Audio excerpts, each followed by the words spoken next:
અરે વાહ રે કાળા માથાના માનવી વાહ.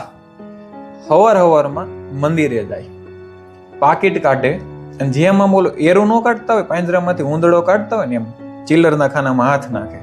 ધ્યાનથી જોવે કે બેનો સિક્કો નથી આવી જતો ને, રૂપિયાનો સિક્કો ગોતે, દાન પેટીમાં નાખે. પછી હે ભગવાન, ઓલું કરોડ રૂપિયાનું મકાન છે ને એ રાખવું છે, બાજુવાળા ભાઈ 10 લાખની ગાડી લઈ આવ્યા ને એવી લેવી છે. ભગવાન હવાર હવારમાં નહીં કહેતા હોય કે આ લોભીઓ મારી પાસે જ ક્યાં આવી ગયો. એવું કેમ ક્યારેય નથી કહેતા કે હે ભગવાન, તમે મને હાથ પગ હાજા આપ્યા છે, હું હાલી શકું છું, એની માટે ધન્યવાદ, તમારો ખૂબ ખૂબ આભાર, કે મને જે કાંઈ આપ્યું છે એ બધું રેડી છે. આ રૂપિયામાં તમે આવું કરો છો તો રૂપિયાનો જે ડબલામાં ઓલો સિક્કો નાખો ને તો 60 સેકન્ડમાં ફોને કપાઈ જાય છે. ન્યાય બીજો રૂપિયો નાખવો પડે, પણ ભગવાનને 1 રૂપિયો આપીને લાખ રૂપિયા, કરોડ રૂપિયા, 10 કરોડની એવી વાતો કરી. ધ્યાન રાખો, આવા લોભિયા માણસો જેટલા હોય